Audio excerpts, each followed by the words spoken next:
রাসূল আকরাম সাল্লাল্লাহু আলাইহি ওয়াসাল্লাম একদিন ফজরের নামাজের সময় মসজিদে নববীর মধ্যে বসে আছেন। সব সাহাবারা নামাজের জন্য উপস্থিত। রাসূল আকরাম সাল্লাল্লাহু আলাইহি ওয়াসাল্লাম হঠাৎ করে বলতেছে, শোনো, এখন যেই ব্যক্তি দরজা দিয়ে প্রবেশ করবে সে জান্নাতি। নবীজির জবান দিয়ে বের হয়েছে সে জান্নাতি, কোনো সন্দেহ নাই। সবার নজর দরজার দিকে, কোন আল্লাহর বান্দা এখন দরজা দিয়ে ঢুকে সৌভাগ্যবান ব্যক্তি, সবাই দেখতে চায়। সবাই তাকায় দেখে এক আল্লাহর বান্দা ঢুকছে, ওযু করছে, বোঝা যায় এখনো দাড়ি ভেজা পানি পড়তেছে, বাম হাতের মধ্যে জুতা। আল্লাহর বান্দা ভেতরে ঢুকলেন, প্রথম দিন গেল, আবার পরের দিন আল্লাহর নবী বলতেছে, এখন যেই ব্যক্তি দরজা দিয়ে ঢুকবে সে জান্নাতি। সবার নজর দরজার দিকে, কে সেই সৌভাগ্যবান ব্যক্তি। এবার তাকায় দেখে বিগত দিন যেই ব্যক্তি দরজা দিয়ে ঢুকেছিল আজকেও সে ঢুকছে। আগের দিন যেমন ওযু করছে, দাড়ি থেকে পানি পড়তেছে, আজকেও দাড়ি থেকে পানি পড়ে। দ্বিতীয় দিন চলে গেল, তৃতীয় দিন আবার নবীজি বলতেছেন, শোনো, এখন যেই ব্যক্তি দরওয়াজা দিয়ে ঢুকবে সে জান্নাতি। সবার নজর আবার দরজার দিকে। তাকায় দেখে বিগত 2 দিন যেই ব্যক্তি ঢুকেছে, যেই অবস্থায় ছিল আজকেও সেই অবস্থা। দাড়ি দিয়ে পানি পড়তেছে, মানে মাত্র ওযু করছে একটু আগে, বাম হাতের মধ্যে জুতা, ঢুকছে। একটা বর্ণনায় ওই ব্যক্তির নাম আসছে, আর এক বর্ণনায় আসে নাই। মুসনাদে আহমদের মধ্যে আর এক বর্ণনায় আসছে যেই ব্যক্তি ঢুকছে ওনার নাম হলো হযরতে সাদ রাদিয়াল্লাহু তাআলা। এক ব্যক্তির ব্যাপারে যখন বিশ্বনবীজির পর 3 দিন একই ঘোষণা, এই লোকটা জান্নাতি, কোনো সন্দেহ নেই, ঠিক কিনা বলেন? একজন সাহাবী আব্দুল্লাহ ইবনে আমর ইবনুল আস রাদিয়াল্লাহু তাআলা, উনি চিন্তা করলেন কোন স্পেশাল আমলের কারণে নবীজি পর 3 দিন তার ব্যাপারে এমন ঘোষণা দিলেন। নবীজি তো নিজে দেন নাই, নিশ্চয়ই আসমানের মালিকের পক্ষ থেকে ইশারা আছে। এবার উনি যায় বলতেছে, ভাই, আমি তোমার বাড়িতে একটু 3 দিন মুসাফির হিসাবে থাকতে চাই, মেহমান হিসাবে থাকতে চাই। আমাকে তুমি 3 দিন তোমার বাড়িতে রাখবা নাকি? সারাদিন থাকবো না, খাবার দাবারও খাওয়া লাগবে না, শুধুমাত্র রাত্রি যাপন করব, তোমার বাড়িতে রাখবা নাকি? কোনো অসুবিধা নাই, থাকেন। আগের আমলে মেহমানদারিটা সহজ ছিল, ঝামেলা ছিল না। এখন আমি যদি এক জায়গার মেহমান হই, আমি চিন্তা করি আমারে 5 পদের না খাওয়াইলে বদনাম, ঠিক না? আগের আমলে এমন হইতো, একজন গেছে এক বাড়িতে মেহমান হইয়া, বাড়ি কিছুই নাই, কিছুই নাই, মেহমান গেছে ফেরাইয়া দেয় নাই। মেহমান যাওয়ার পরে বলতেছে, কি বলবো, আলহামদুলিল্লাহ আপনি আসছেন, মেহমান তো বরকত নিয়ে আসে, আমাদের ঘরে কিছু নাই, আমরা রোজা আছি, আপনিও থাকেন, ইনশাল্লাহ কিছু একটা হবে। আর এখন মেহমান আসলে আমার ঘরে কিছু নাই, আমি যদি বলি আমারও ইজ্জত শেষ, মেহমানেরও ইজ্জত শেষ, ঠিক কিনা বলেন? সেজন্য আগে মেহমান আসলে মানুষ খুশি হইতো যে বরকত আসতেছে। এখন মেহমান আসলে টেনশনে পড়ে যায় যে মাসের শেষ, কি খাওয়ামু, কি করবো, কি বদনাম করবে আত্মীয় স্বজনের কাছে যায়, ঠিক আছে? সব লোক দেখানো লৌকিকতা হয়ে গেছে আমাদের, ঠিক কিনা বলেন? সেজন্য মেহমান আসলে বরকত আগের মতো আসে না, আমাদের নিয়তের গরমিলের কারণে। এখন উনি রাতের বেলা থাকবে, খাবে টাবে না, কিন্তু উনি তো থাকবে ঘুমানোর জন্য না, দেখার জন্য রাতের বেলা কি আমল করে। এশার নামাজ পড়ে একসাথে বাড়িতে যাওয়ার পর ওনারে দিছে আর এক ঘরে থাকার জন্য, উনি ঘুমায় না, খেয়াল করতেছে হযরতে সাদ কি করে। তিনি দেখলেন এশার নামাজের পর খাওয়া দাওয়া খেয়ে আল্লাহর বান্দা ঘুমাইছে। উনি সারা রাত জাগ না, কখন আল্লাহর বান্দা উঠে কি আমল করে দেখবো দেখবো করতে করতে ফজরের আজান দিয়ে দিল। উনি ঘুম থেকে উঠলেন, জরুরত সেরে ওযু করে মসজিদের দিকে রওনা হয়ে গেলেন নামাজ পড়ার জন্য। প্রথম দিন এই অবস্থা, এবার দ্বিতীয় দিন খেয়াল করতেছে কি করে, চিন্তা করতেছে ধারাবাহিক আমল, হয়তো একদিন কোনো কারণে বাদ যাইতে পারে, দ্বিতীয় দিন আশা করি বাদ যাবে না। আবার দ্বিতীয় দিন সারা রাত জাগ্রত, দেখি কি আমল করে। তাকায় দেখে কোনো আমল নাই, এশার নামাজ পড়ে লম্বা ঘুম। ফজরের আজানের সময় ঘুম থেকে উঠলো, একটু চিন্তিত হয়ে গেছে, হায় রে, কোনো আমল টামল তো দেখি না, কি ব্যাপার। দেখি আর একটা দিন থাকি, কারণ কোনো ব্যক্তি যদি ধারাবাহিকভাবে কোনো আমল করে, সাধারণত যত ব্যস্ততা থাকুক না কেন পরপর 3 দিন বাদ যাবে না। তৃতীয় দিন রাত্রে আবার সারা রাত জাগ্রত, দেখতে চায় কি করে। দেখলো এশার নামাজ পড়ে ঘুমায়, ফজরের আজান দিলে ঘুম থেকে উঠল। এবার আর মনের মধ্যে কৌতূহল চাপায় রাখতে পারে নাই। প্রশ্ন করতেছে এবার ওকে যে, ভাই শোনো, পরপর 3 দিন তোমার বাড়িতে অবস্থানের একটা কারণ আছে।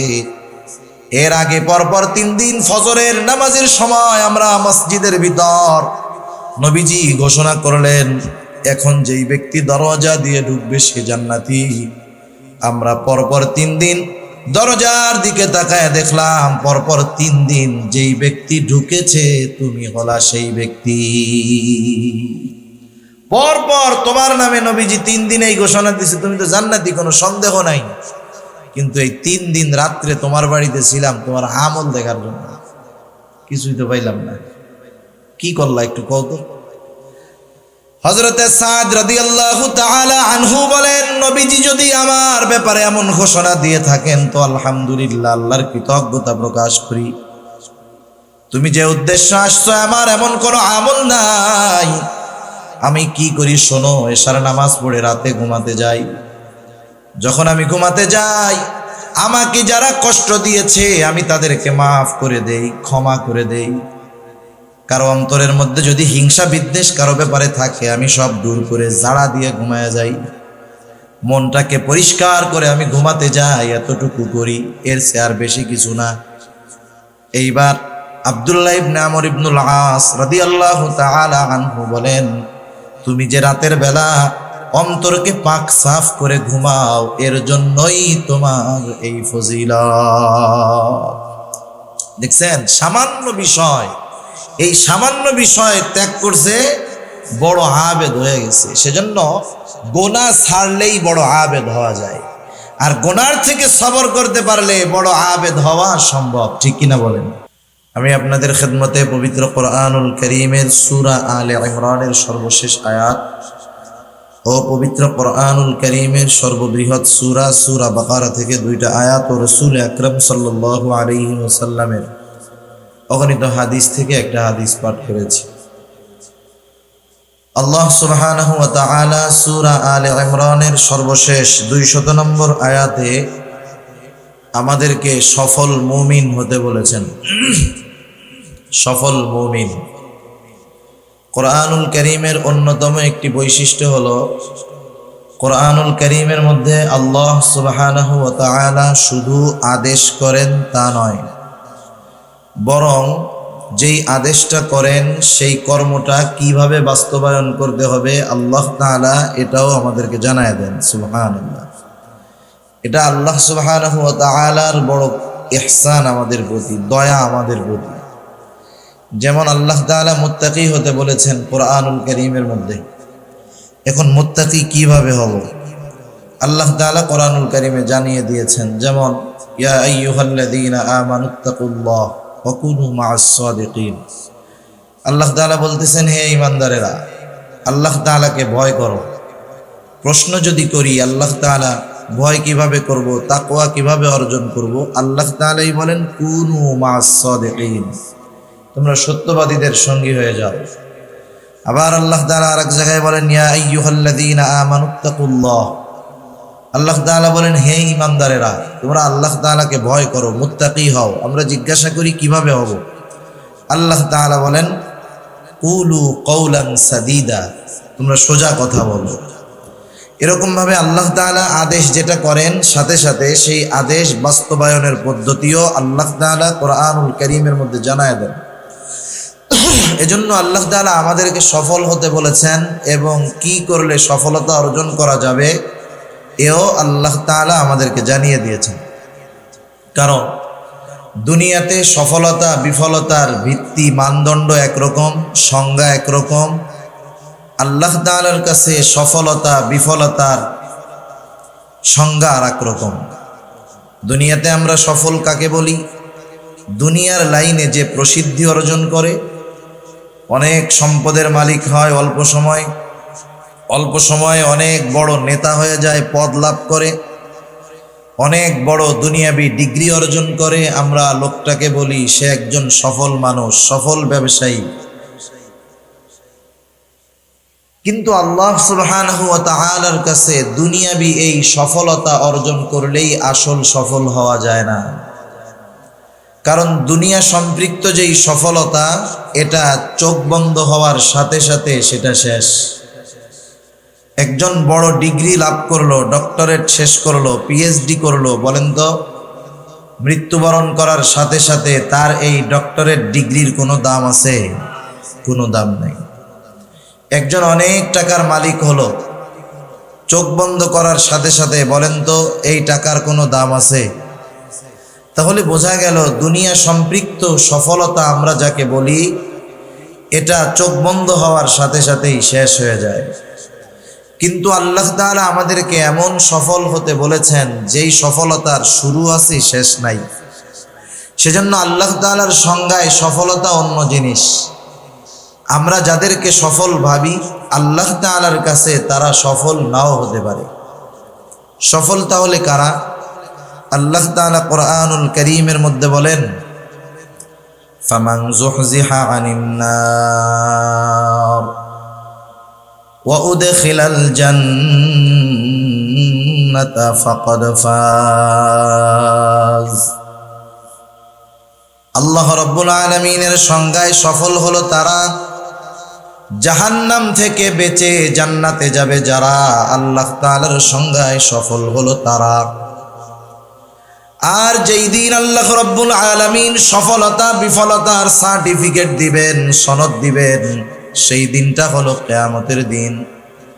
একটু আগেই আল্লাহ রাব্বুল আলামিন বলেন, ওয়া ইন্নামা তুওয়াফাউনা উজুরাকুম ইয়াওমাল কিয়ামাহ ফামান যুহজিহা আনিন নার ওয়া উদখিলাল জান্নাতা ফাকাদ ফাজ।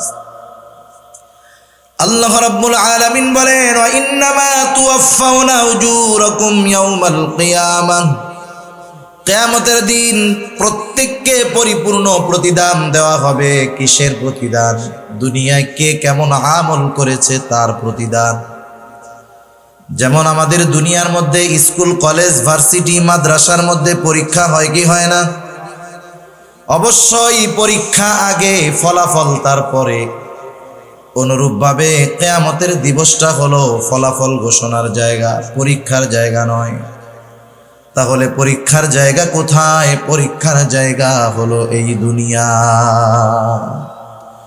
দুনিয়া হলো পরীক্ষার হল, আর পরকাল হলো ফলাফলের দিবস, প্রতিদান দিবস।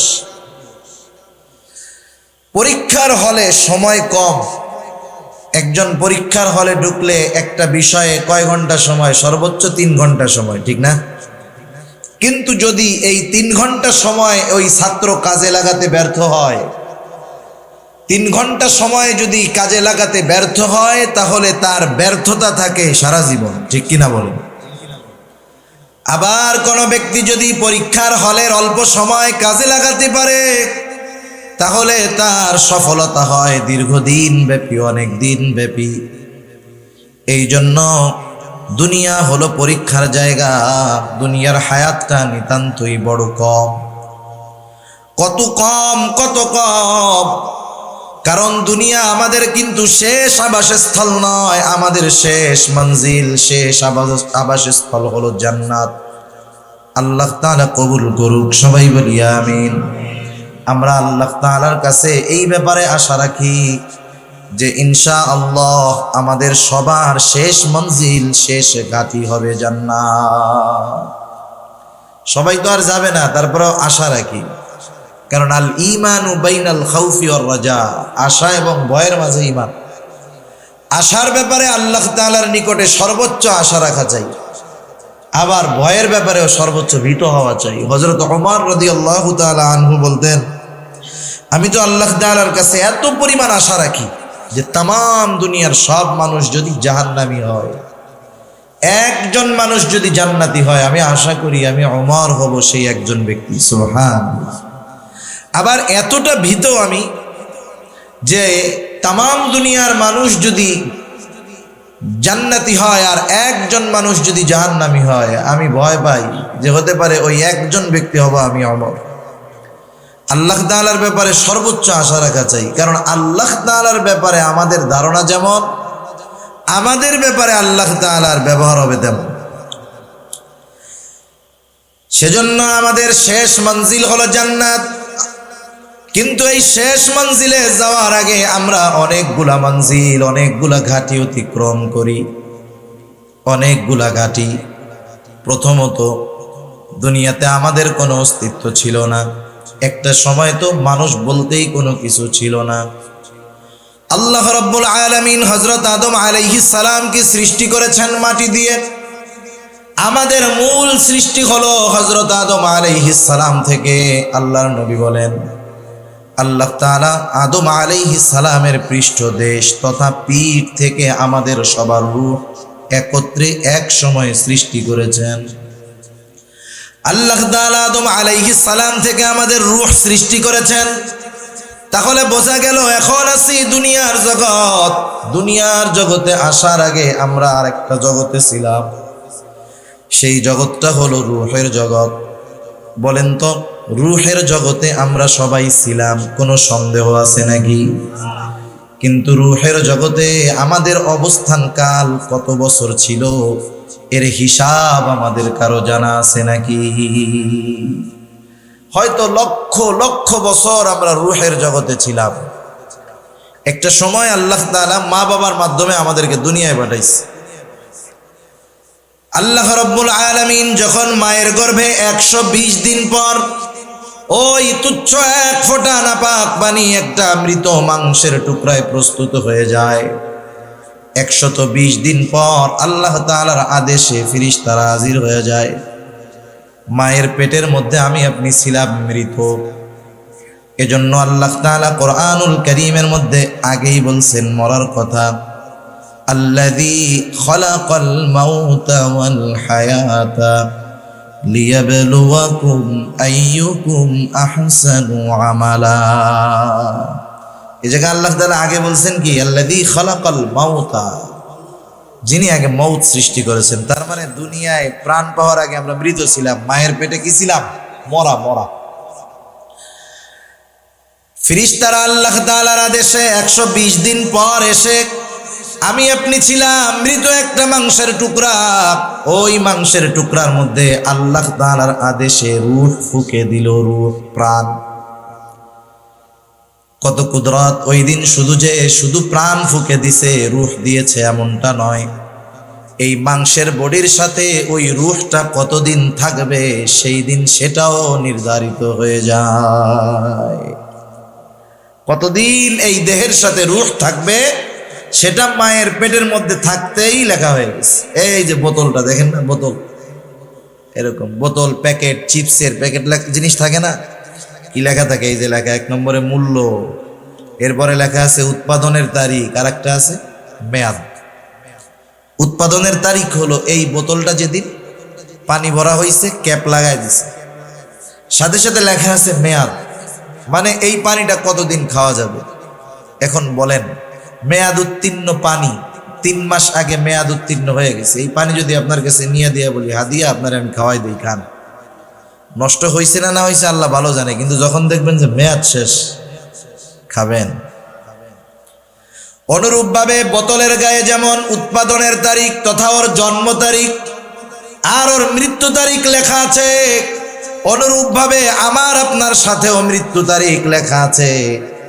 বোতলের গায়ের মেয়াদটা দেখা যায়, কিন্তু আমার আপনার মেয়াদ কতদিন দেখাও যায় না, জানাও যায় না। কিন্তু একটা নির্দিষ্ট সময় কিন্তু আছে, কিন্তু আমাদের অজানা, জানা নাই।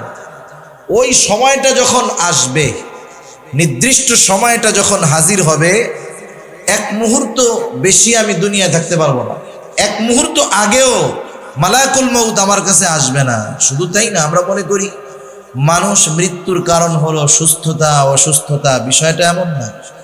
সমাজে তো অনেক মানুষ দেখা যায় 30 বছর ধরে ঘরে পড়ে আছে, কথাও বলতে পারে না, বিছানায় প্রস্রাব পায়খানা, ভারী খাবারও খায় না, শুধু স্যালাইন পানি খেয়ে বেঁচে আছে 30 বছর। আছে না এরকম? অনেক আছে। আবার একজন সুস্থ মানুষ রাতের বেলায় সুস্থ অবস্থায় ঘুমাতে গেছে, ঘুম থেকে আর জাগে নাই, শেষ। সেজন্য আল্লাহ তাআলা বলেন ফাইদা জাআ আজালুহুম লা ইস্তাখিরুনা সাআতাও ওয়া লা ইস্তাকদিমুন। একেবারে যথা সময়ে আমাদের মেয়াদ যখন ফুরায় যাবে, মালাকুল মউত হাজির হবে, এক মুহূর্ত আগেও আসবে না, এক মুহূর্ত বিলম্ব হবে না। কতদিন দুনিয়ার বুকে ওই মাংসের টুকরার সাথে রূহটা থাকবে, আল্লাহ তাআলার আদেশে মায়ের পেটের মধ্যেই ওটা ফিক্সড হয়ে যায়। কেউ তো এমন হয় মায়ের গর্ভে থাকতেই মৃত অবস্থায় দুনিয়ায় আসে, কেউ বা দুনিয়ায় ভূমিষ্ঠ হওয়ার পরে মারা যায়, কেউ 2 বছর, 10 বছর, 15, 20, 50, 60, 70, 80 বছর, 100 বছর বাঁচে এমন লোকের সংখ্যা কম। তাহলে দেখেন রূহের জগতে আমরা কত বছর ছিলাম হিসাব নাই, লক্ষ লক্ষ বছর। দুনিয়ার জগতে কত বছর? গড় আয়ু হলো 65 থেকে 70 বছর মাত্র। এরপরে যেই দিন আমার মেয়াদ শেষ হয়ে যাবে, মালাকুল মউত আমার দেহ থেকে রূহটাকে ছিনিয়ে নিয়ে যাবে। আমাদের এলাকায় মানুষ মারা যাওয়ার পর মাইকিং করা হয়, ঘোষণা করা হয়, অমুক এলাকার অমুক আজ বিকাল 5 ঘটিকার সময় ইন্তেকাল করিয়াছে, আগামী দিন সকাল 8টায় ঈদগাহ ময়দানে তার জানাজা হবে। এরকম ঘোষণা করে না? কি বলে? বলে ইন্তেকাল করিয়াছে। ইন্তেকাল শব্দের অর্থ হলো স্থানান্তরিত হওয়া। এক জায়গায় ছিল আর এক জায়গায় গেছে, তার মানে আব্দুর রহিম শেষ হয়ে যায় নাই। আব্দুর রহিম এতকাল দুনিয়ার জগতে ছিল, স্থানান্তরিত হয়ে নতুন এক জগতে পদার্পণ করেছে, যেই জগতের নাম হলো আলমে বারজাখ। কবর জগতে গেছে, নতুন এক জগতে গেছে। মাঝে মধ্যে আপনাদের বাজারে দেখবেন এক বিল্ডিংয়ে অনেক দিন অগ্রণী ব্যাংক আছে, এইবার ব্যাংক ওই বিল্ডিং চেঞ্জ করে আর এক জায়গায় গেছে। এবার ওইখানে লেখা থাকে ব্যাংক স্থানান্তর করা হয়েছে। ব্যাংক চলে যায় নাই, স্থানান্তর করা হয়েছে। এখানে ছিল আর এক জায়গায় নেওয়া হয়েছে। আমরা ছিলাম দুনিয়ার জগতে, যেতে হবে নতুন এক জগতে, এটার নাম হলো আলমে বারজাখ, সোজা কথায় কবর জগৎ। ওইখানে আমাদের কতদিন থাকতে হবে বলেন তো? হিসাব আছে নাকি? হয়তো লক্ষ লক্ষ বছর পার হয়ে যাবে, এরপরেও কবর জগতের একদিন অবসান ঘটবে, কবর জগৎ একদিন শেষ হয়ে যাবে। নতুন এক জগতের দিকে আমাদেরকে রওনা হতে হবে। আল্লাহ তাআলা কোরআনুল কারীমের মধ্যে বলেন ওয়ানুফিখা ফিস সূরি ফাসাইকা মান ফিস সামাওয়াতি ওয়া মান ফিল আরদ সুম্মা নুফিখা ফীহি উখরা ফাইযা হুম কিয়ামুন ইয়ানদুরুন। আল্লাহ রাব্বুল আলামিনের আদেশে ইসরাফিল আলাইহিস সালাম সিংহায় ফুৎকার দিবে। প্রথমবার সিংহায় ফুৎকার দেওয়ার পর এত আওয়াজ হবে, ফাসাইকা মান ফিস সামাওয়াতি ওয়া মান ফিল আরদ, আসমান জমিন এই দুইটার মাঝে যা আছে সব অজ্ঞান হয়ে যাবে, মৃত্যু ঘটে যাবে তাদের। এরপরে দীর্ঘকাল পর আল্লাহ তাআলার আদেশে ইসরাফিল আলাইহিস সালাম আরেকটা সিংহায় ফুৎকার দিবে। আল্লাহ তাআলা বলেন সুম্মা নুফিখা ফীহি উখরা ফাইযা হুম কিয়ামুন ইয়ানদুরুন। অতঃপর যখন দ্বিতীয় ফুৎকার দেওয়া হবে, মানুষেরা যে যেখানে মৃত্যুবরণ করেছিল, যাকে যেখানে দাফন করা হয়েছিল, প্রত্যেকে প্রত্যেকের অবস্থান থেকে উঠে দাঁড়িয়ে যাবে। সুবহানাল্লাহ। আর এদিকে ওদিকে তাকায় দেখবে কি হইতেছে, এগুলা কি হচ্ছে। এগুলা কিয়ামতের দিন যখন মানুষেরা দেখবে জমিন তার অভ্যন্তরে যা ছিল সব উগরায়া দিচ্ছে। মুফাসসিরিনে কেরাম বলেন এগুলো মানুষের দেহ, কোন কোন মুফাসসির বলেন এগুলা হলো স্বর্ণের খনি টনি সব। আর ওরা দেখবে হায় রে, তারা বলবে ক্বালাল ইনসানু মা লাহা, কি হইতেছে এগুলা? এগুলোর জন্যই তো দুনিয়াতে সব কিছু করছিলাম, আল্লাহর অবাধ্য হয়েছিলাম, নাফরমানি করেছিলাম, কি হইতেছে এগুলা? মানুষ অবাক হয়ে যায়। আল্লাহ তাআলা কোরআনুল কারীমের মধ্যে আরেক জায়গায় বলেন মানুষেরা যখন কিয়ামতের দিন উঠবে, শুধু তাই না, আল্লাহ রাব্বুল আলামিন তাদের রবের দিকে তারা ছুটতে থাকবে। নতুন এক জগতে পদার্পণ। ছিলাম আলমে বরজখ, এখন উঠে গেলাম হাসরের ময়দানে। এটাও মনে করেন একটা মঞ্জিল। এই মঞ্জিলের বিশালতা কত বড়! আল্লাহ রাব্বুল আলামিন কোরআনুল কারীমের মধ্যে বলেন, ইয়াউমান কানা মিকদারুহু 50 আলফা সানা। কিয়ামতের এক একটা দিনের মেয়াদ দুনিয়ার 50,000 বছরের সমান। একটা সময় বিচার আচার হবে, মানুষেরা প্রথমে তো দুই ভাগে ভাগ হবে। আল্লাহ তাআলা বলেন, ফারিকুম ফিল জান্নাহ ওয়া ফারিকুম ফিস সাঈর। একটা দল জান্নাতি আর একটা দল জাহান্নামী। জান্নাতের মধ্যে থাকবে দুই অবস্থা, এক দল থাকবে বেঈমান, তারা অনন্তকাল জাহান্নামী। আর এক দল থাকবে ইমানদার, তবে গুনাহগার, নাফরমান। এই মানুষগুলা পাপের শাস্তি ভোগ করার পর ঈমানের কারণে তারাও জান্নাতে প্রবেশ করবে। এইবার যারা জান্নাতি অনন্তকাল জান্নাতি, এইবার যারা জাহান্নামী অনন্তকাল জাহান্নামী। এই জান্নাতি এদের অবস্থান জান্নাতে শুরু হবে, শেষ হবে না। জাহান্নামে যারা অবস্থান করবে অনন্তকাল অবস্থান করবে, সময় শেষ হবে না। এই যে মঞ্জিলগুলা গেল, কথা বুঝতেছেন আপনারা? সজাগ আছেন তো?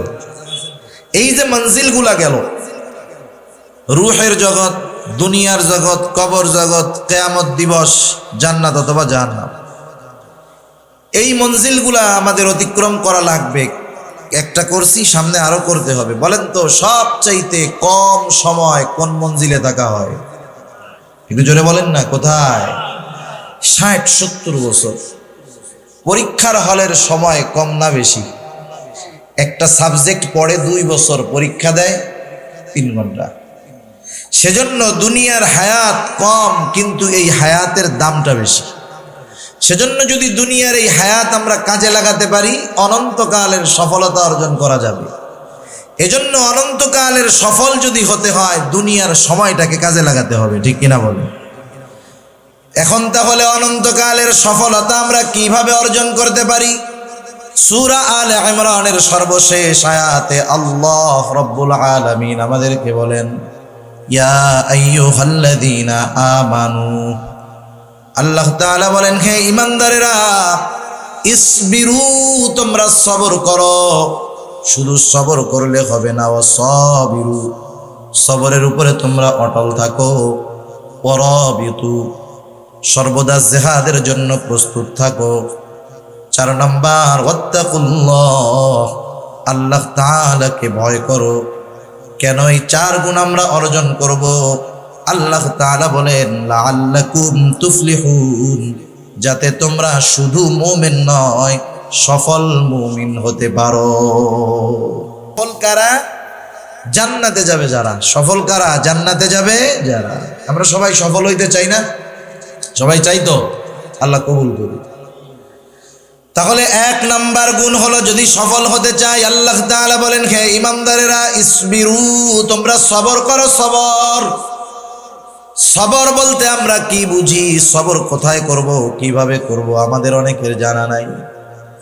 অনেক সময় আমরা মনে করি বিপদ আপদ, মুসিবত, কষ্ট, ক্লেশ, এখানেই মনে হয় শুধু সবর। সবর মনে হয় আর কোনো জায়গায় নাই।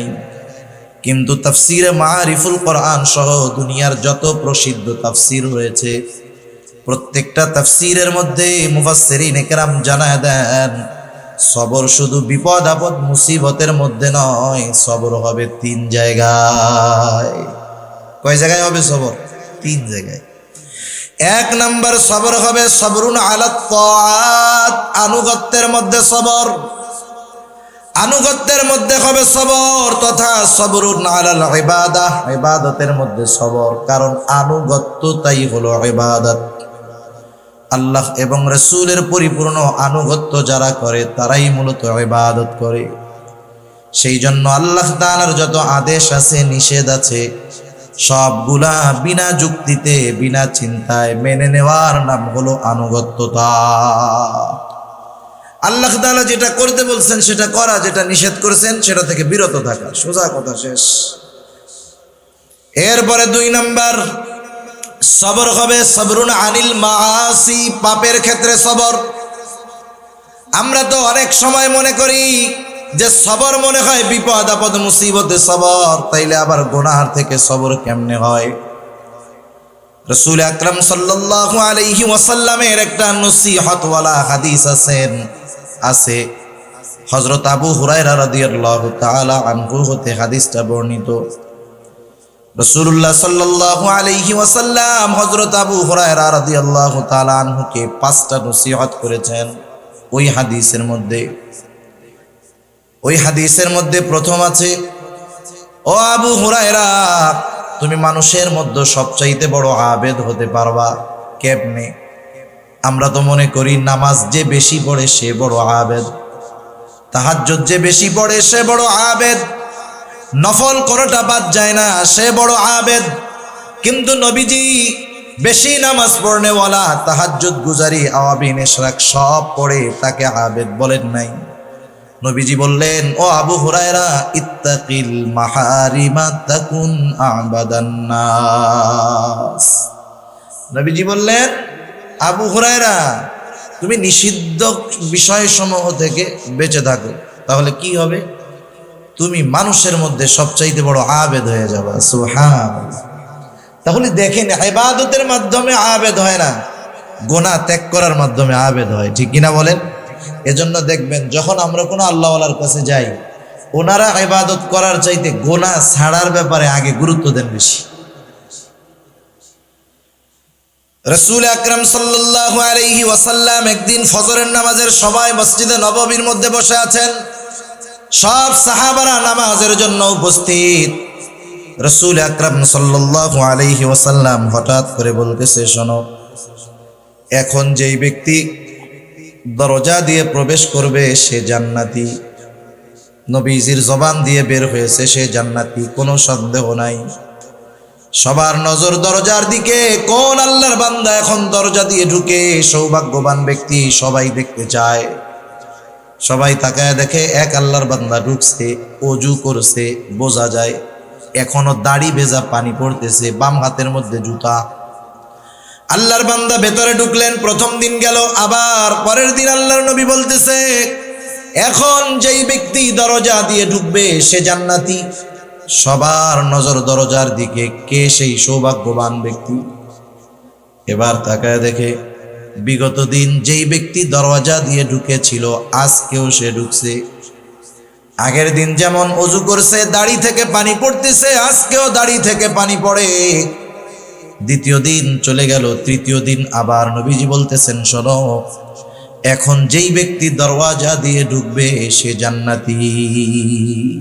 সবার নজর আবার দরজার দিকে, তাকায় দেখে বিগত 2 দিন যেই ব্যক্তি ঢুকেছে, যেই অবস্থায় ছিল আজকেও সেই অবস্থা। দাড়ি দিয়ে পানি পড়তেছে, মানে মাত্র ওযু করছে একটু আগে, বাম হাতের মধ্যে জুতা, ঢুকছে। একটা বর্ণনায় ওই ব্যক্তির নাম আসছে, আর এক বর্ণনায় আসে নাই। মুসনাদে আহমদের মধ্যে আর এক বর্ণনায় আসছে, যেই ব্যক্তি ঢুকছে ওনার নাম হলো হযরতে সাদ রাদিয়াল্লাহু তাআলা। এক ব্যক্তির ব্যাপারে যখন বিশ্বনবীজির পর 3 দিন একই ঘোষণা, এই লোকটা জান্নাতি, কোনো সন্দেহ নেই, ঠিক কিনা বলেন? একজন সাহাবী আব্দুল্লাহ ইবনে আমর ইবনুল আস রাদিয়াল্লাহু তাআলা, উনি চিন্তা করলেন কোন স্পেশাল আমলের কারণে নবীজি পর 3 দিন তার ব্যাপারে এমন ঘোষণা দিলেন। নবীজি তো নিজে দেন নাই, নিশ্চয়ই আসমানের মালিকের পক্ষ থেকে ইশারা আছে। এবার উনি যায় বলতেছে, ভাই, আমি তোমার বাড়িতে একটু 3 দিন মুসাফির হিসাবে থাকতে চাই, মেহমান হিসাবে থাকতে চাই, আমাকে তুমি 3 দিন তোমার বাড়িতে রাখবা নাকি? সারাদিন থাকবো না, খাবার দাবারও খাওয়া লাগবে না, শুধুমাত্র রাত্রি যাপন করব, তোমার বাড়িতে রাখবা নাকি? কোনো অসুবিধা নাই, থাকেন। আগের আমলে মেহমানদারিটা সহজ ছিল, ঝামেলা ছিল না। এখন আমি যদি এক জায়গার মেহমান হই, আমি চিন্তা করি আমারে 5 পদের না খাওয়াইলে বদনাম, ঠিক না? আগের আমলে এমন হইতো, একজন গেছে এক বাড়িতে মেহমান হইয়া, বাড়ি কিছুই নাই, মেহমান গেছে ফেরাইয়া দেয় নাই। মেহমান যাওয়ার পরে বলতেছে, কি বলবো, আলহামদুলিল্লাহ আপনি আসছেন, মেহমান তো বরকত নিয়ে আসে, আমাদের ঘরে কিছু নাই, আমরা রোজা আছি, আপনিও থাকেন, ইনশাআল্লাহ কিছু একটা হবে।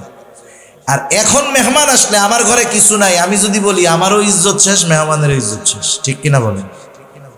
সেজন্য আগে মেহমান আসলে মানুষ খুশি হইতো যে বরকত আসতেছে, এখন মেহমান আসলে টেনশনে পড়ে যায় যে মাসের শেষ, কি খাওয়ামু, কি করবো, কি বদনাম করবে আত্মীয় স্বজনের কাছে যায়। ঠিক আছে, সব লোক দেখানো লৌকিকতা হয়ে গেছে আমাদের, ঠিক কিনা বলেন? সেজন্য মেহমান আসলে বরকত আগের মতো আসে না, আমাদের নিয়তের গরমিলের কারণে। এখন উনি রাতের বেলা থাকবে, খাবে টাবে না, কিন্তু উনি তো থাকবে ঘুমানোর জন্য না, দেখার জন্য রাতের বেলা কি আমল করে। এশার নামাজ পড়ে একসাথে বাড়িতে যাওয়ার পর ওনারে দিছে আর এক ঘরে থাকার জন্য, উনি ঘুমায় না, খেয়াল করতেছে হযরতে সাদ কি করে। তিনি দেখলেন এশার নামাজের পর খাওয়া দাওয়া খেয়ে আল্লাহর বান্দা ঘুমাইছে, উনি সারা রাত জাগ না, কখন আল্লাহর বান্দা উঠে কি আমল করে দেখবো দেখবো দেখবো করতে করতে ফজরের আজান দিয়ে দিল। উনি ঘুম থেকে উঠলেন, জরুরত সেরে ওযু করে মসজিদের দিকে রওনা হয়ে গেলেন নামাজ পড়ার জন্য। প্রথম দিন এই অবস্থা, এবার দ্বিতীয় দিন খেয়াল করতেছে কি করে, চিন্তা করতেছে ধারাবাহিক আমল হয়তো একদিন কোনো কারণে বাদ যাইতে পারে, দ্বিতীয় দিন আশা করি বাদ যাবে না। আবার দ্বিতীয় দিন সারা রাত জাগ্রত, দেখি কি আমল করে, কি আমল করে। তাকায় দেখে কোনো আমল নাই, এশার নামাজ পড়ে লম্বা ঘুম, ফজরের আজানের সময় ঘুম থেকে উঠলো, একটু চিন্তিত হয়ে গেছে, হায় রে কোনো আমল টামল তো দেখি না, কি ব্যাপার, দেখি আর একটা দিন থাকি। কারণ কোনো ব্যক্তি যদি ধারাবাহিকভাবে কোনো আমল করে, সাধারণত যত ব্যস্ততা থাকুক না কেন পরপর 3 দিন বাদ যাবে না। তৃতীয় দিন রাত্রে আবার সারা রাত জাগ্রত, দেখতে চায় কি করে।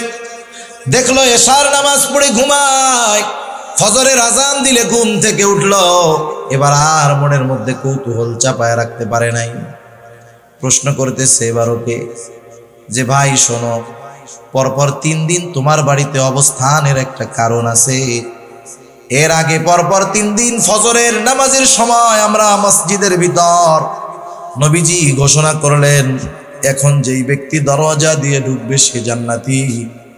আমরা পরপর 3 দিন দরজার দিকে তাকায় দেখলাম পরপর 3 দিন যেই ব্যক্তি ঢুকেছে তুমি হলা সেই ব্যক্তি।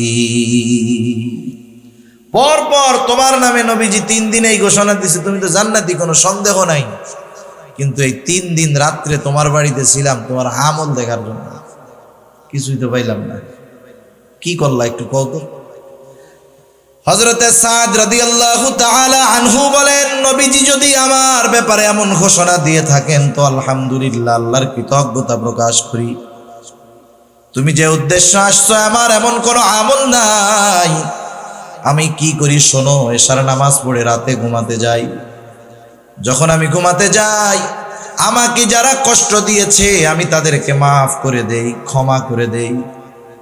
কারো অন্তরের মধ্যে যদি হিংসা বিদ্বেষ কারো ব্যাপারে থাকে, আমি সব দূর করে জাড়া দিয়ে ঘুমায় যাই।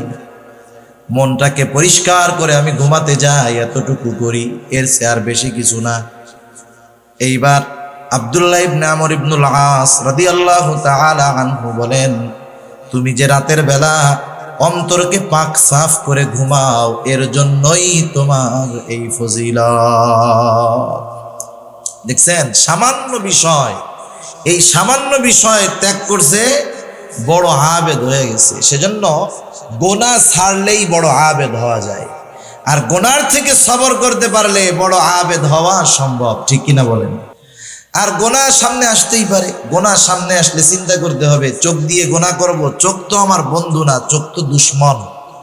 হাত দিয়ে গোনাহ করব, হাত তো আমার বন্ধু না, হাত তো আমার দুশ্মন। কারণ এরা কিয়ামতের দিন আল্লাহ তাআলা এদের জবান খুলে দিবে, আর ওরা সেই দিন সব কথা বলে দিবে আমার কথা।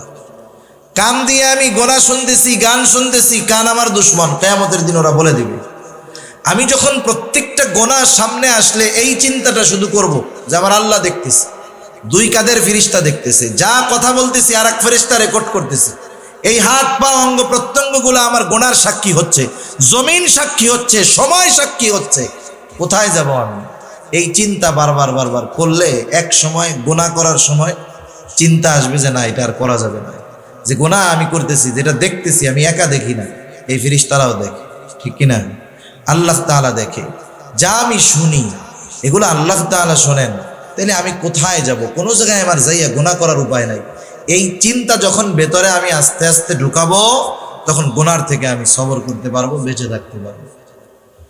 3 নাম্বার সবর হলো সবরুন আলাল মাসায়েব, বিপদ আপদ মুসিবতের ক্ষেত্রে সবর। বিপদ আপদ মুসিবত দুনিয়াতে আসবে, এটা স্বাভাবিক। সেই কথাই আল্লাহ তাআলা জানায় দিলেন। আল্লাহ তাআলা বলেন, ওয়ালা নাবলুওয়ান্নাকুম বিশাইইম মিনাল খাউফি ওয়াল জু' ওয়া নাকসিম মিনাল আমওয়াল ওয়াল আনফুসি ওয়াস সামারাত। আল্লাহ রাব্বুল আলামিন দুইটা তাগিদ যোগ করে বলেন, ওয়ালা নাবলুওয়ান্নাকুম, আমি অবশ্যই তোমাদের পরীক্ষা নিব। আল্লাহ তাআলা কত মেহেরবান, কত দয়ালু, শুধু পরীক্ষা নিবেন এই ঘোষণা দিলেন না, পরীক্ষাগুলা কোন কোন পদ্ধতিতে হবে এই সাজেশনগুলাও আল্লাহ তাআলা জানায় দিলেন। সুবহানাল্লাহ বলেন। আল্লাহ তাআলা কত মেহেরবান, শুধু যদি বলতেন আমি পরীক্ষা নিব, কিছু বলার ছিল, করার ছিল, আমাদের কিছু করার বা বলার ছিল, বলেন, ছিল না। কিন্তু পরীক্ষাগুলা কিভাবে নেবেন আল্লাহ তাআলা বলে দিলেন। যেমন দেখেন, পরীক্ষার আগে ছাত্ররা ওস্তাদদের কাছে যায়, স্কুলেও যায়, মাদ্রাসায়ও যায়। যার পরে কি বলে যে হযরত কিতাব তো অনেক বড়, একটু দাগায় দেন না, কোন কোনগুলো আসতে পারে। হযরত তো দাগায় দেয়, তাহলে কি হয়, বিশাল কিতাব, পরীক্ষার জন্য সব যদি পড়তে হয় কঠিন হয়ে যাবে। একটু সংক্ষিপ্ত যদি হয়ে যায়, সাজেশন যদি পাওয়া যায়, তাইলে প্রস্তুতি নেওয়াটা সহজ হয়। ঠিক কিনা বলেন? আল্লাহ তাআলা কত মেহেরবান, সংক্ষিপ্ত সাজেশন দিয়ে দিয়েছেন। আর যখন কি পরীক্ষা হবে, কোন বিষয়ের পরীক্ষা হবে জানা যায়, ওটার প্রস্তুতিও নেওয়া যায়। ঠিক কিনা? একটা মেধাবী ছাত্র, খুব ভালো ছাত্র, হঠাৎ করে ফজরের নামাজের সময় উঠছে, ওরে বলা হইলো চলো এখনই তোমার এই কিতাবের পরীক্ষা দিতে হবে। ও যত ভালো ছাত্র হোক, মানসিক একটা প্রস্তুতির ব্যাপার আছে, এখানে ওর পরীক্ষা খারাপ হয়ে যাবে। কিন্তু যদি বলা হয় ওই ছাত্রকে যে তোমার কিন্তু পরীক্ষা 2 মাস পরে এই বিষয়ের নেওয়া হবে, ও যখন প্রস্তুতি নেওয়ার সুযোগ পাবে, ওর পরীক্ষা ভালো হবে। ঠিক কিনা? আল্লাহ তাআলা আগের থেকেই আমরা জানি প্রস্তুতি নিতে পারি, পরীক্ষায় যেন ফেল না হয়, এজন্য আল্লাহ তাআলা আগের থেকেই জানায় দিয়েছেন পরীক্ষা কিসের মধ্যে হবে। সুবহানাল্লাহ। আল্লাহ তাআলা বলেন, ওয়ালা নাবলুওয়ান্নাকুম বিশাইইম মিনাল খাউফি ওয়াল জু'। আল্লাহ তাআলা বলেন, আমি অবশ্যই তোমাদের পরীক্ষা নিব কিছু ভয়ের মাধ্যমে, ওয়াল জু', ক্ষুধা তথা অভাব, দারিদ্রতার মাধ্যমে আমি আল্লাহ পরীক্ষা নিব। ওয়া নাকসিম মিনাল আমওয়াল, মালের লস, মালের ক্ষতির মাধ্যমে আমি আল্লাহ পরীক্ষা নিব। ওয়াল আনফুস, জানের ক্ষতির মাধ্যমে পরীক্ষা নিব। হতে পারে সেই জানের ক্ষতি আমার নিজের হতে পারে, অসুস্থতা নিজের হতে পারে, অথবা প্রিয়জনের হতে পারে।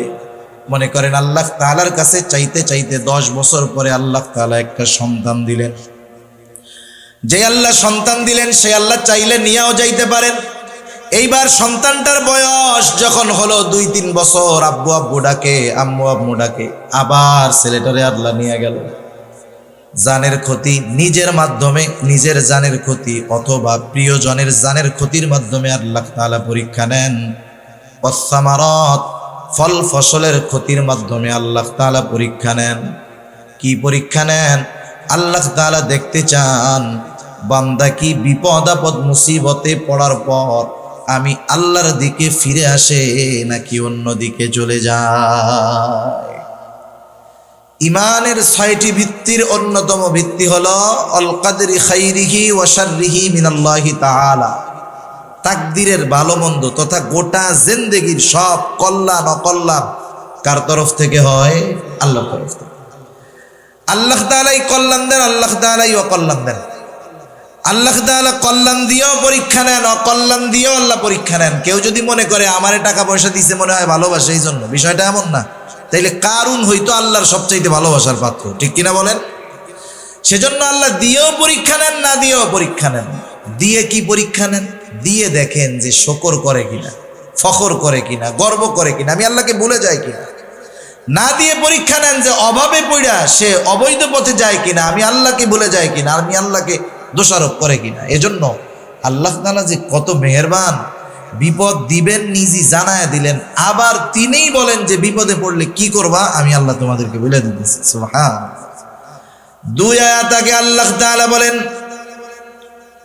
আল্লাযীনা ইযা আসাবাতহুম মুসিবা ক্বালু, আল্লাহ রাব্বুল আলামিন দুই আয়াত আগে বলেন ইয়া আইয়ুহাল্লাযীনা আমানুস্তাঈনু বিস-সাবরি ওয়াস-সালাহ ইন্নাল্লাহা মা'আস-সাবিরিন। আল্লাহ তাআলা বলেন হে ঈমানদারেরা ইস্তাঈনু, তার মানে বোঝা গেল ঈমানদারদের উপরে পরীক্ষা আসবে, ঠিক কিনা বলেন? আল্লাহ তাআলা কিন্তু বলেন না ইয়া আইয়ুহান নাস, আল্লাহ তাআলা বলছেন ইয়া আইয়ুহাল্লাযীনা আমানু, হে ঈমানদারেরা। বিপদ আপদ মুসিবত আসবে, কি করব? আল্লাহ তাআলা বলেন ইস্তাঈনু, আমি আল্লাহ তাআলার কাছে সাহায্য চাও। কেমনে সাহায্য চাইবা? আল্লাহ তাআলা বলেন বিস-সাবরি ওয়াস-সালাহ, সবর এবং সালাতের মাধ্যমে সাহায্য চাও। যেই মুমিন বিপদ আপদ মুসিবতে সবর এবং সালাত, ধৈর্য এবং নামাজের মাধ্যমে আল্লাহর কাছে সাহায্য চায়, এই মুমিন কিন্তু সাধারণ মুমিন না। কারণ এর পরপরই আল্লাহ তাআলা বলেন ইন্নাল্লাহা মা'আস-সাবিরিন। প্রথমে ডাক দিয়েছেন মুমিন বলে, ডাক দেওয়ার সময় কি বলছে? ইয়া আইয়ুহাল্লাযীনা আমানু। এরপরে বলছে ঈমানদারেরা সাহায্য চাও সবর এবং সালাতের মাধ্যমে। এরপরে আল্লাহ তাআলা এইটা বলেন নাই যে ইন্নাল্লাহা মা'আল মুমিনিন, এটা বলেন নাই। তার মানে আল্লাহ তাআলা বললেন যেই মুমিন সবর এবং সালাতের মাধ্যমে সাহায্য চায় সে সাধারণ মুমিন না, সে সবের মুমিন। সুবহান। আল্লাহ উপাধি দিয়ে এবার ডাকছে, স্পেশাল উপাধি দিয়ে যে সবের মুমিন। সেজন্য বিপদ আপদ আসবে, আসলে সাহায্য চাইতে হবে কার কাছে? এখন আমরা যে সবের মুমিন হইতে পারলাম কি পারলাম না, এর একটা প্রাথমিক পরিচয় আল্লাহ তাআলা দিয়ে দিয়েছেন। প্রত্যেকটা জিনিসের পরিচয় আছে না? মনে করেন রাস্তা দিয়ে চলতেছেন, কাদার মধ্যে মুরব্বীরা চলে আসছে, এরপরে কথা বলা বেয়াদবি, অল্প সময় কাদার মধ্যে চলতেছেন, হাঁটতেছেন, মাঝে মধ্যে পড়ে যায় না মানুষ? পড়ে গেলে কি করে? কেউ কেউ ওরে বাপরে ওরে মারে, কেউ কেউ যে যে দরবারে মহব্বত করে সেই দরবারের বাবার নাম ধরে ডাকে, ঠিক না? সব জায়গাতে সব কিছু বলা যায় না। অনেকে আবার কি বলে ওরে মা ওরে বাবা গেছি রে, ওই যে কেউ কেউ আছে শিয়া টাইপের, ওরা কয় ইয়া আলী গেছি রে। আবার কেউ কেউ বলে ও আল্লাহ। সবাই কি ও আল্লাহ বলে নাকি? আপনাদের ছোট ছোট বাচ্চা আছে, 2-3 বছরের বাচ্চা, 2 বছরের বাচ্চা, আপনি ওর বাপ, আপনি ওরে নিয়ে দোকানে গেছেন, বাড়ির বাইরে গেছেন। এই বাচ্চা যদি আপনার কোলেই কান্না শুরু করে, বলেন তো কাকে আগে ডাকবে? মা মা মা। ওই বাচ্চা যদি মার কোলে কান্না করে তাও আগে ডাকে মা, কারণ মার সাথে তার অন্তরের এমন এক কানেকশন, ও কষ্ট পাইলেই মা করে ডাকা শুরু করে, কারণ তার অন্তরের সবচাইতে কাছে তখন থাকে মা। আর স্বাভাবিক বিষয়টা এমন, মানুষ যখন বিপদ আপদ মুসিবত কষ্ট ক্লেশের মধ্যে পড়ে, সর্বপ্রথম তার কথাই স্মরণ হয়, তাকেই মনে হয় যাকে সে সবচাইতে বেশি ভালোবাসে। এজন্য আল্লাহ রাব্বুল আলামিন বলেন ওয়ালা নাবলুওয়ান্নাকুম বিশাইইম মিনাল খাউফি ওয়াল জু' ওয়া নাকসিম মিনাল আমওয়ালি ওয়াল আনফুসি ওয়াস সামারাত ওয়া বাশশিরিস সাবিরিন। পরীক্ষা নিব আমি ওইগুলার মাধ্যমে, আর আপনি সুসংবাদ জানায় দেন যেই মানুষগুলো সবের, বিপদ আপদ মুসিবতে আল্লাহ তাআলার কাছে ওই 2 পদ্ধতি অবলম্বন যারা করে তারাই সবের। আল্লাহ তাআলা বলেন বাশশিরিস সাবিরিন, ধৈর্যশীলদেরকে আপনি সুসংবাদ জানায় দেন। এরপরে আল্লাহ তাআলা একটু পরিচয় দিচ্ছে ধৈর্যশীল কারা। আল্লাহ তাআলা বলেন সুসংবাদ জানায় দেন ওই সমস্ত ধৈর্যশীলদেরকে যারা আল্লাযীনা ইযা আসাবাতহুম মুসিবা ক্বালু ইন্না লিল্লাহি ওয়া ইন্না ইলাইহি রাজিউন। তাদের উপরে যখন কোনো বিপদ আপদ মুসিবত আসে, আল্লাযীনা ইযা আসাবাতহুম মুসিবা, বিপদ আপদ মুসিবত আসলে কি করে? তারা বলে ইন্না লিল্লাহ, নিশ্চয়ই আমরা কার জন্য? আবার তার কাছেই আমরা ফিরে যাব। আমাদের গ্রাম অঞ্চলের মানুষ অনেকে বুঝে না, মনে করেন কেউ যদি জুতা হারাইছে বা একটু কষ্ট হয়েছে, ও যদি একটু জোরে বলে ইন্না লিল্লাহ, কানে কানে আইসা কাকা মরছে কেনা, ওরা মনে করে যে মানুষ মরলেই মনে হয় শুধু এই দোয়াটা পড়তে হয়। না না, এটা সব বিপদ আপদ, ছোট বড় সব বিপদে এটা পড়তে হবে। একটা হাদিস বিলা শেষ করে দেব। সহিহ মুসলিমের মধ্যে আসছে, রাসূল আকরাম সাল্লাল্লাহু আলাইহি ওয়াসাল্লাম একটা দোয়া আমাদেরকে শিখাইয়া দিয়েছেন। আজীব এক দোয়া। দোয়া তো আমরা কিছু হাদিস থেকে শিখি, কিছু কোরআন থেকে শিখি, কিছু দোয়া শুধু কোরআন থেকে, কিছু দোয়া শুধু হাদিস থেকে। এমন এক দোয়া নবীজি শিখাইয়া দিলেন, যার এক অংশ শিখাইয়া দিয়েছেন আল্লাহ, আর এক অংশ শিখিয়ে দিয়েছেন মুহাম্মদুর রাসূলুল্লাহ সাল্লাল্লাহু আলাইহি ওয়াসাল্লাম। রাসূল আকরাম সাল্লাল্লাহু আলাইহি ওয়াসাল্লাম বলেন, যখন কেউ বিপদ আপদ মুসিবতে পড়বে সে বলবে ইন্না লিল্লাহি ওয়া ইন্না ইলাইহি রাজিউন, নিশ্চয় আমরা আল্লাহর জন্যই, নিশ্চয় আমরা আবার তার দিকেই প্রবর্তন করব, ফিরে যাব। এতটুকু বলবে। এরপর পর বলবে আল্লাহুম্মা আজুরনি ফি মুসিবাতি ওয়া আখলিফ লি খায়রাম মিনহা। এর সাথে সাথে বলবে আল্লাহুম্মা আজুরনি ফি মুসিবাতি, আয় আল্লাহ আমি যেই বিপদে পড়েছি এই বিপদের প্রতিদান আমাকে দেন, এই বিপদ থেকে আমাকে উদ্ধার করেন। শুধু উদ্ধার করবেন, ছোটখাটো প্রতিদান দিবেন তা নয়। ওয়া আখলিফ লি খায়রাম মিনহা, এই মুসিবত এই বিপদের মাধ্যমে আমি যা হারিয়েছি তার চাইতে উত্তম আপনি আমাকে ফিরিয়ে দেন। নবীজি এরপরে বলেন, যে এই দোয়াটা পড়বে বিপদ আপদ মুসিবতের সময়, সে বিপদের মাধ্যমে যা হারাইছে তার চাইতে উত্তমটা আল্লাহ তাআলা তাকে দিয়ে দিবে। সুবহানাল্লাহ। তবে একটু শর্ত আছে। শর্ত হলো, আর এক হাদিসে আল্লাহ নবী বলেন, সবর হলো বিপদের প্রথমে। কিন্তু আমরা সবর করি কোন সময়? যখন নিজেরা আর কুলায় পারি না, ঠিক না? মনে করেন আমি বাজারে যাইতেছি, একজন বাজারে যাচ্ছে, পকেটে 1000 টাকার নোট নিয়ে হঠাৎ করে রাস্তার মধ্যে পড়ে গেছে। বাজারে যেয়ে পকেট টকেট টুকায় দেখে টাকা নাই, কি করবে? দাঁড়ায় থাকবে না আসবে পিছনে? 15-20 বার রাউন্ড দেওয়ার পরে যখন দেখবে টাকা পায় না, তখন কি বলবে জানেন? সদকা করে দিলাম টাকাটা, আল্লাহ সদকা করে দিলাম, ঠিক না? এই মুহূর্তে আরেকজন বলতেছে, কাকা আপনি কিছু খুঁজতেছেন? হ্যাঁ খুঁজি রে বাপ, আমার 1000 টাকা হারাই গেছে। এই তো 1000 টাকা। এখন বলেন এই লোক কি করবে? একটু আগে কি কইছি? সদকা করে দিলাম। এখন পিছন দিয়ে বলতেছে এই যে টাকা, এ লোক কি করবে বলেন তো? তখন আর আল্লাহকে সদকা করছিল এটা আর মনে থাকবে না। তা যাই হোক, বিপদ আপদ মুসিবত যখন একবারে আমরা যখন না পারি তখন আল্লাহর উপরে নিয়ে যাই। কিন্তু উচিত হলো প্রথম থেকেই আল্লাহর উপরে ভরসা করা, শরীয় সমর্থিত পন্থায় চেষ্টা করা। কিন্তু ওই চেষ্টা যে আমার সফলতা আনতে পারবে তা না, বরং সফলতা দিবেন কে? আল্লাহ তাআলা। যেমন 1 মিনিট আর শেষ করে দিই। হাসপাতালে যখন কোনো রুগী অসুস্থ থাকে, অনেক সময় আপনাদের কাছে আমাদের কাছে দোয়া চাই, বলে হুজুর আমার আব্বার অমুক দিন অপারেশন, একটু দোয়া করেন আল্লাহ তাআলা জানি অপারেশনটা সাকসেসফুল করে। অথবা রুগী ডাক্তার অপারেশন থিয়েটারে অপারেশন চলতেছে, দোয়া চাই কি কইরা?